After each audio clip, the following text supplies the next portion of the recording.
D4 news देख रहे तमाम दोस्तों को दीपक भंडारी का नमस्कार। चर्चा करेंगे दिन भर की बड़ी खबरों पर। यह तो साफ हो चुका है कि पंजाब की बेशकीमती जमीनों पर नेताओं, अधिकारियों और कर्मचारियों का कब्जा है। करोड़ों रुपए की ये जमीनें खाली करा ली जाएं तो पंजाब का लाखों करोड़ का कर्जा उतर सकता है। इसी को लेकर पंजाब के पूर्व अध्यक्ष, कांग्रेस के अध्यक्ष नवजोत सिंह सिद्धू ने भगवंत मान की सरकार पर हमला बोला और कहा, भूमाफिया को राजनेता, नौकरशाह, संरक्षण और सरकारी कर्मचारी मदद देते रहे हैं और पंजाब का यह सबसे बड़ा घोटाला है जो लाखों करोड़ का है। नवजोत सिंह सिद्धू ने मंगलवार को ट्वीट किए और कहा, यदि आम आदमी पार्टी की सरकार भूमाफिया को खत्म करने के प्रति वाकई गंभीर है तो इस घोटाले में शामिल लोगों के नाम उजागर करने चाहिए। उन्होंने कहा कि सिर्फ कोरी घोषणाओं से कुछ नहीं होने वाला। इस दौरान नवजोत सिंह सिद्धू ने अपनी ही पार्टी के नेता और पंजाब के पूर्व मुख्यमंत्री चरणजीत सिंह चन्नी को भी नहीं बख्शा और चन्नी का नाम लिए बिना उन्होंने कहा कि उन्होंने भूमाफिया को कुचलने के प्रयास किए, लेकिन दुख की बात है उस समय के मुख्यमंत्री भी इसमें शामिल थे, इसलिए काम सिरे नहीं चढ़ सका। नवजोत सिंह सिद्धू ने एक के बाद एक ट्वीट किए और कहा कि पंजाब की 50 लाख करोड़ जमीनों पर नेताओं और अधिकारियों का कब्जा है और उन्होंने अपना एक वीडियो क्लिप भी शेयर किया जिसमें बोल रहे हैं वह पंजाब के लिए पहले भी लड़ते थे और लड़ते रहेंगे, उन्हें किसी का कोई भय नहीं। उन्होंने ये कहकर उन तमाम विरोधियों के भी मुंह बंद कर दिए हैं जो ये कह रहे हैं कि नवजोत सिंह सिद्धू पंजाब में कांग्रेस से अलग होकर चल रहे हैं। नवजोत सिंह सिद्धू ने स्पष्ट किया है कि वे पंजाब के हितों के साथ कोई समझौता नहीं करेंगे। सरकारी जमीनों पर अवैध कब्जे की जांच पूर्व जस्टिस कुलदीप सिंह की ओर से की जा चुकी है, तो फिर आखिर क्या कारण है कि अभी तक आम आदमी पार्टी की सरकार ने ना तो उन नेताओं के नाम सार्वजनिक किए हैं और ना ही उन अधिकारियों के नाम सार्वजनिक किए हैं जिन्होंने इन जमीनों पर कब्जे कर रखे हैं। नवजोत सिंह सिद्धू ने यह भी ट्वीट किया कि यदि 20% जमीनों को कब्जा मुक्त करा लिया जाए तो पंजाब का सारा कर्ज उतर ही नहीं जाएगा, बल्कि आने वाले कुछ सालों के लिए हमारे पास पैसा जो है वो सरप्लस भी हो जाएगा। सिद्धू ने अपने ट्वीट में भगवंत मान पर निशाना साधा और लिखा, जब जमीर गिरवी रख दिया जाए तब आपकी कोई ताकत मायने नहीं रखती। उन्होंने ये लिखा, भगवंत मान ने दिल्ली की स्वतंत्रता स्वीकार कर ली है। जो एग्रीमेंट अरविंद केजरीवाल के साथ किए गए हैं उससे जाहिर होता है कि पंजाब अब दिल्ली से ही चलेगा। नवजोत सिंह सिद्धू ने यह भी कहा कि पंजाब में लैंड माफिया और इसे चलाने वाले हैं नेता, ब्यूरोक्रेट्स, सरकारी कर्मचारी। पंजाब का यह सबसे बड़ा घोटाला है जिसमें कई लाख करोड़ रुपए इन्वॉल्व हैं। यदि आम आदमी पार्टी की सरकार सच में कुछ करना चाहती है तो इन लोगों के नाम और इनकी तस्वीरें सार्वजनिक किए जाएं। आपको यह भी बता दें कि पहले नवजोत सिंह सिद्धू और बाद में सुखपाल सिंह खैरा जो कि कांग्रेस के नेता हैं, उन्होंने साफ कर दिया था कि पंजाब की बेशकीमती जमीनों पर नेताओं और उच्च अधिकारियों का कब्जा है। सुखपाल सिंह खैरा ने तो कुछ लोगों के नाम भी उजागर किए थे।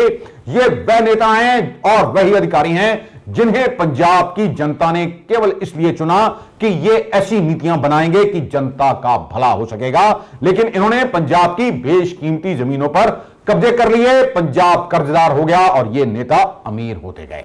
बहुत से नेता ऐसे भी हैं जिन्होंने पंजाब की बेशकीमती जमीनों को मात्र कौड़ियों के दाम पर 30 साल के लिए लीज पर ले लिया। यह भी एक जांच का बहुत बड़ा विषय है। हम आपको यह भी बताना चाहेंगे कि पंचायती राज मंत्री कुलदीप सिंह धालीवाल ने एक दिन पहले ही एक बयान जारी करके यह कहा था कि मई महीने में सरकार की ओर से यह लक्ष्य रखा गया है कि पंचायती राज की 500 एकड़ जमीन को कब्जा मुक्त करवाया जाएगा। अब वह इसमें कितने सफल हो पाते हैं ये तो आने वाला समय ही बताएगा, क्योंकि जिन लोगों ने करोड़ों की बेशकीमती जमीनों पर कब्जे कर रखे हैं वे आसानी से इन्हें छोड़ने वाले नहीं हैं। दिल्ली के मुख्यमंत्री अरविंद केजरीवाल और पंजाब के मुख्यमंत्री भगवंत मान की ओर से मंगलवार को एक प्रेस कॉन्फ्रेंस की गई और दोनों नेताओं ने अपनी अपनी बात रखी। अरविंद केजरीवाल ने कहा, यह कहना गलत होगा कि सिर्फ हमारी सरकार अच्छा काम कर रही है और सरकारों ने भी ऐसा किया है, लेकिन आपस में एक दूसरे से सीखा नहीं। हम इस एग्रीमेंट के तहत दिल्ली में हो रहे अच्छे काम को पंजाब में भी किया करेंगे। पंजाब के अच्छे काम को सीखकर दिल्ली में भी कराया जाएगा। 2 दिन से मान साहब दिल्ली के दौरे पर हैं और यहां पर स्कूलों और अस्पतालों को देख रहे हैं। इसी दौरान भगवंत मान ने कहा कि दिल्ली के मोहल्ला क्लिनिकों की पूरी दुनिया में प्रशंसा है उन्होंने भी पंजाब में इसी तरह के अस्पताल और क्लिनिक बनाने की इच्छा व्यक्त की है। उन्होंने यह भी कहा कि कुछ लोग इसका विरोध कर रहे हैं, लेकिन अगर मुझे पंजाब की बेहतरी के लिए इटली भी जाना पड़े तो वह इसे जाने से गुरेज नहीं करेंगे।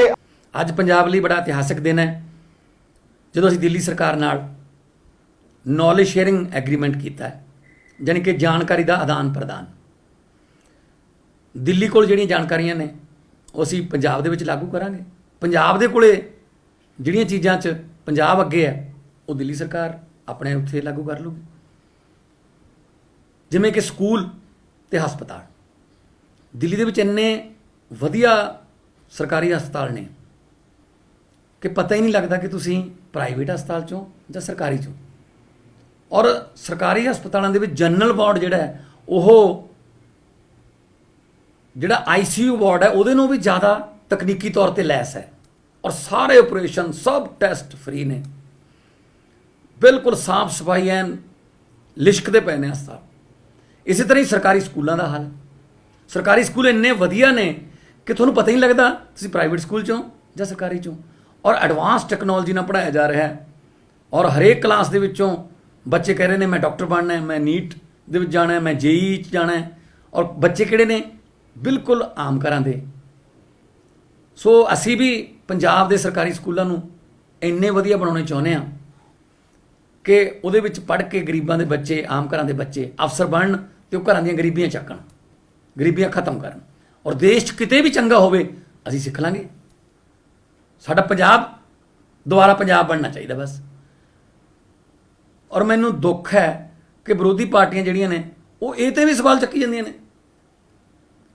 ਕਿ ਜੀ ਦਿੱਲੀ ਕਿਉਂ ਚਲੇ ਗਏ, ਇਹ ਦਿੱਲੀ ਕਿਉਂ ਚਲੇ ਗਏ, ਇਹ ਹੁਣ ਦਿੱਲੀ ਚਲਾਊ। ਦਿੱਲੀ ਕਿਉਂ ਚਲਾਊ?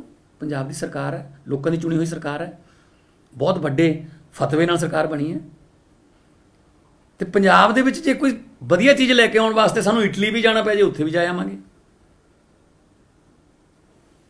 ਮੇਰੇ ਖਿਆਲ 'ਚ ਸੁਖਬੀਰ ਬਾਦਲ ਕੁਝ ਕਹਿ ਰਹੇ ਸੀ, ਮੈਂ ਸੁਖਬੀਰ ਬਾਦਲ ਜੀ ਨੂੰ ਕਹਿਣਾ ਇਹ ਤੁਸੀਂ ਫਰਜ਼ੀ ਜਿਹੜੇ ਡਾਕੂਮੈਂਟ ਜਾਰੀ ਕਰ ਰਹੇ ਹੋ ਇਹ ਬਹੁਤ ਦੁਖਦਾਇਕ ਤੇ ਸ਼ਰਮਨਾਕ ਹੈ। ਪੰਜਾਬ ਦੀ ਤਰੱਕੀ ਹੋ ਲੈਣ ਦਿਓ। ਜੇ ਤੁਸੀਂ ਕੁਝ ਕੀਤਾ ਹੁੰਦਾ ਚੱਜ ਦਾ ਤਾਂ ਦਿਨ ਦੇਖਣੇ ਨਾ ਪੈਂਦੇ। ਇਹ ਨੌਲੇਜ ਸ਼ੇਅਰਿੰਗ ਐਗਰੀਮੈਂਟ है, इनू पढ़ने वास्ते नॉलेज चाहिए है और little knowledge is too dangerous.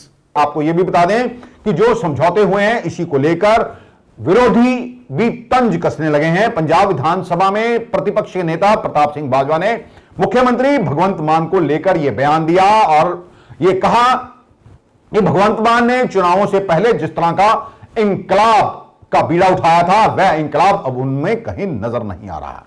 वह जब से मुख्यमंत्री बने हैं तभी से दबे दबे से रहते हैं। इंकलाब वाली बातें वह अब भूल चुके हैं। भगवंत मान तो सिर्फ पंजाब में एक नाम के हैं। सही अर्थ में पंजाब को दिल्ली के मुख्यमंत्री अरविंद केजरीवाल की ओर से चलाया जा रहा है।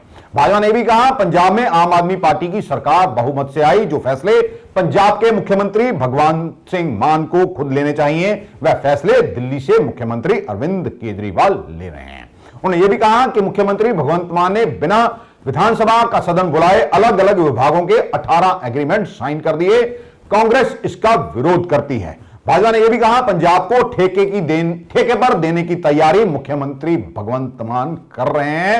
जो फैसले पंजाब के मुख्यमंत्री को करने चाहिए वह फैसले दिल्ली के रिमोट कंट्रोल से किए जा रहे हैं। इसी को लेकर श्रोमणी अकाली दल के अध्यक्ष सुखबीर सिंह बादल ने भी कहा कि अरविंद केजरीवाल पंजाब के मुख्यमंत्री बनना चाहते थे। उन्होंने केवल भगवंत मान को एक मौरे के तौर पर आगे किया था कि अरविंद केजरीवाल पहले अपने लिए मौका मांगते रहे, लेकिन जब विरोध हुआ तो फिर भगवंत मान की तस्वीर अपने साथ लगा दी। उन्होंने ये कहा कि मुख्यमंत्री भगवंत मान नहीं, पंजाब के फैसले अब दिल्ली से अरविंद केजरीवाल ले रहे हैं। पंजाब की जनता ने फतवा दिता, भगवंत मान नूं मुख्यमंत्री बनाया। पहले दिन तो केजरीवाल ने पंजाब नूं कंट्रोल करना शुरू कर दिता। जिस दिन सौं चुकी है अगले दिन तो अगले 2-3 दिनों के अंदर अंदर पंजाब के चीफ सैकटरी, पंजाब के DGP नूं दिल्ली बुलाया गया। केजरीवाल नाल उन्हें मीटिंग की, किनू कैबिनेट च लेना है, किनू DG अपना SSP लाना, किनू DC लाना, किनू होम सैकटरी लाना है। पंजाब के मुख्यमंत्री का फैसला नहीं, ਆ ਫੈਸਲੇ ਦਿੱਲੀ ਕੇਜਰੀਵਾਲ ਕਰਨ ਲੱਗੇ। ਉੱਥੋਂ ਜਿੰਨੇ ਮਿਨਿਸਟਰ ਅਪਾਇੰਟ ਕੀਤੇ ਗਏ ਉਹਨਾਂ ਨਾਲ ਜਿਹੜੇ OSD ਲਾਏ ਗਏ ਆ, ਤੁਸੀਂ ਅੱਜ ਮੀਡੀਆ ਵਾਲੇ ਤੁਸੀਂ ਜਾ ਕੇ ਚੈੱਕ ਵੀ ਕਰ ਲਓ, ਉਹ ਦਿੱਲੀੋਂ ਕੇਜਰੀਵਾਲ ਨੇ ਭੇਜੇ ਅਪਾਇੰਟ ਕੀਤੇ ਗਏ। ਸਾਰੀਆਂ ਫਾਈਲਾਂ ਪਹਿਲੇ ਉਹਨਾਂ ਦੇ OSD ਪੜ੍ਹਦੇ ਆ ਜਿਹੜਾ ਆਮ ਆਦਮੀ ਪਾਰਟੀ ਦੇ ਦਿੱਲੀੋਂ ਆਏ ਆ, ਉਹਦੇ ਬਾਅਦ ਆਪਣੇ ਮਿਨਿਸਟਰ ਜੋ ਫੈਸਲਾ ਕਰਾਉਣਾ ਉੱਥੋਂ ਕਰਾਉਂਦੇ ਆ। पंजाब के मुख्यमंत्री ने तो पंजाब के मंत्रियों को बंदी बना लिया केजरीवाल सरकार ने। इसी को लेकर सांसद गुरजीत सिंह औजला ने भी एक ट्वीट किया जिसमें उन्होंने लिखा है कि मान साहब, हम और आप 8 साल तक दिल्ली में सांसद रहे, हम एक ही साथ मोदी सरकार की ओर से पंजाब के लिए जाने वाले फैसलों को लेकर आवाज उठाते रहे। अब आपने पंजाब की बागडोर छोटे मोदी यानी कि अरविंद केजरीवाल के हाथ सौंप दी है और पंजाबियों को भी आगाह किया है कि पंजाब सिंह जाग बई हुन जागो आइया, मां ने पंजाब दी बागडोर हुन छोटे मोदी हथ फड़ाइया, शावा बई हुन जागो आइया। पंजाब और दिल्ली के बीच हुए समझौतों को लेकर राजकुमार वेरका ने कहा कि हमने तो पहले ही कह दिया था, भगवंत मान केवल एक मोहरा है, पंजाब का सारा कंट्रोल अरविंद केजरीवाल ही करेंगे और यही हो भी रहा है। बई बिल्ली थले जो बाहर हो चुकी है, ये सारे जिन्हें असी कह रहे था कि भगवंत मान एक फीला जे भरावो ते असली पिछे डोर ते तुनका ये केजरीवाल मारदा जे। आ उन्हें हुण सारा पंजाब दिल्ली दे नाल आउटसोर्सिंग करता जे, ठेके ते पंजाब दिल्ली नूं दिता जा रहा है। ये भगवंत मान जी अनक तुहाडी जागनी चाहिदी आ, तुसी अपने आप नूं उन्हां अगे सरेंडर ना करो। ये सोचो कि पंजाब अनक ते गैरत दा पंजाब है, रब दे वास्ते पंजाब नूं ना वेचो, पंजाब नूं उन्हां ठग्गां दे अगे गिरवी ना रखो। तुहाडे रब दा वास्ता है और पंजाबियां दी आवाज है कि पंजाब नूं बचाना है ते ठग्गां तो पंजाब नूं बचाओ। कांग्रेसी नेता राजकुमार वेरका ने कांग्रेस पर ही तंज कसा और कहा कि कांग्रेस पार्टी कमजोर हो चुकी है, हम सबको अपनी गलतियों में सुधार करना होगा। कई नेता ऐसे हैं जिन्होंने कांग्रेस की कार्यप्रणाली पर सवाल खड़े किए थे, इसलिए केवल सुनील जाखड़ को बलि का बकरा बनाना कतई ठीक नहीं है। मैं समझता हूं कि अब वो समय रह नहीं गया। कांग्रेस पार्टी बहुत कमजोर हो चुकी हुई है। कांग्रेस पार्टी को सबको इकट्ठा रखना चाहिए और हम सबको अपनी गलतियों में सुधार करना होगा। यहां अगर हम में गलतियां तो हम सुधार करें, पार्टी के अंदर कोई गलतियां तो पार्टी के लीडर अपना सुधार करें। जरूरत इस बात की है कि हालांकि सुनील जाखड़ को जब CLP का लीडर चुना जाना था, कैप्टन अमरिंदर सिंह को हटाने के बाद उस पे सुनील जाखड़ ने सवाल खड़े किए थे। ये जो नोटिस जारी हुआ था उसी संदर्भ में ये नोटिस था और मैं फिर भी ये समझता हूं कि भैया ये गलतियां खाली एक ने सवाल खड़े नहीं किए थे, और भी बहुत से सीनियर लोग थे जिन्होंने सवाल खड़े किए थे। खाली सुनील जाखड़ को बलि का बकरा बनाना ये अच्छी बात नहीं है, ये नोटिस वापस होना चाहिए। और दूसरी बात मैं ये कहना चाहता हूं कि बहुत सारे आशंकाएं ये आ रही थी कि दलित इशू की जो बात थी, जो उनकी टिप्पणी थी, उसमें सुनील जाखड़ जी ने मीडिया के सामने आकर के माफी मांग ली, गुरु रविदास मंदिर में जाकर के माफी मांग ली। मुझे लगता है कि सुनील जाखड़ दलितों के हक में लड़ते भी रहे हैं, उनका संघर्ष को भी हमें ध्यान में रखना चाहिए। मैं समझता हूं कि कांग्रेस हाईकमान को ये नोटिस वापस लेना चाहिए। पंजाब में एक और घिनौनी तस्वीर सामने आई है कि अब नशेड़ियों ने रास्ता जाम कर दिया। घटना बरनाला जिले की है, जहां पर तपती गर्मी में नशेड़ी इसलिए धरने पर बैठ गए कि उन्हें नशा छुड़ाने के लिए नशा मुक्ति केंद्रों में जो दवा दी जाती थी वह दवा नहीं मिल पा रही थी। इन नशेड़ियों का यह कहना था कि आजकल कटाई का सीजन है, नशा ना मिलने के कारण उनके शरीर काम नहीं कर रहे, जो दवा जुबान के नीचे रखनी होती थी वह भी नहीं मिल रही। यह घिनौनी तस्वीर है हमारे पंजाब की। पंजाब का नौजवान नशे की दलदल में फंस चुका है। भले ही हमारी सरकारें कुछ भी दावे करती हों, हर बार नशा चुनावों में अहम मुद्दा बनता है, लेकिन नतीजा वही ढाक के 3 पात। आपको यह भी बता दें कि पंजाब के पूर्व DGP रह चुके शशिकांत की ओर से एक रिपोर्ट बनाकर दी गई थी सरकार को, जिसमें उन तमाम तस्करों के नाम लिखे थे जिन्हें नेताओं का संरक्षण है। यह रिपोर्ट भी अभी तक सार्वजनिक नहीं हुई है। आम आदमी पार्टी को पंजाब में सरकार बनाए हुए करीब 50 दिन हो चले हैं। लोगों को उम्मीद थी कि ये तमाम बातें जनता के सामने होंगी जिन्होंने पंजाब को बर्बाद कर दिया, लेकिन अभी तक कुछ ऐसा सामने नजर नहीं आ रहा है। आखिरकार चुनावी रणनीतिकार प्रशांत किशोर ने कांग्रेस का दामन थामने से इनकार कर दिया। पिछले 15 दिनों से यह अटकनें चल रही थी कि प्रशांत किशोर कांग्रेस में शामिल हो जाएंगे। प्रशांत ने इस पर खुद ही विराम लगा दिया और कहा कि कांग्रेस को मेरी नहीं बल्कि अच्छी लीडरशिप और बड़े पैमाने पर बदलाव की जरूरत है। इसके पहले प्रशांत ने 600 पेज का प्रेजेंटेशन कांग्रेस अध्यक्ष सोनिया गांधी को दिया था। फिर सोनिया गांधी ने 8 सदस्यों की कमेटी से प्रशांत किशोर को पार्टी में शामिल करने की सलाह मांगी थी। कमेटी ने प्रशांत से कांग्रेस में आने से पहले बाकियों का साथ छोड़ने को कहा था।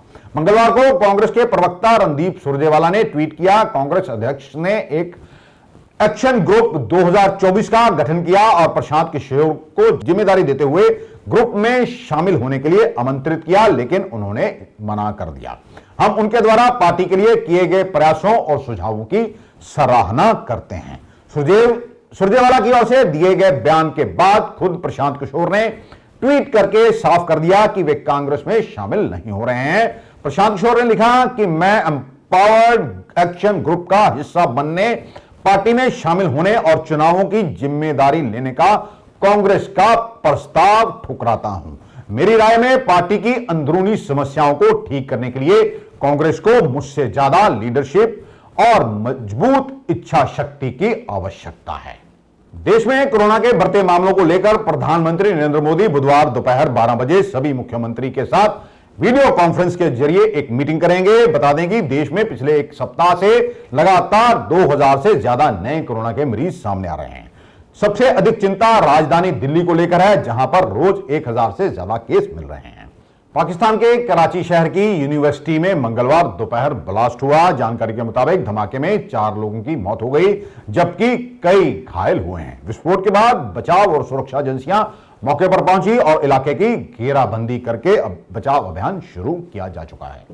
राजद्रोह के आरोप में गिरफ्तार हुई अमरावती से निर्दलीय सांसद नवनीत राणा ने आरोप लगाया था कि अरेस्ट करने के बाद उन्हें पूरी रात पानी नहीं दिया गया। उन्होंने यह भी कहा था कि अनुसूचित जाति का बताकर उन्हें रात भर वॉशरूम इस्तेमाल नहीं करने दिया गया।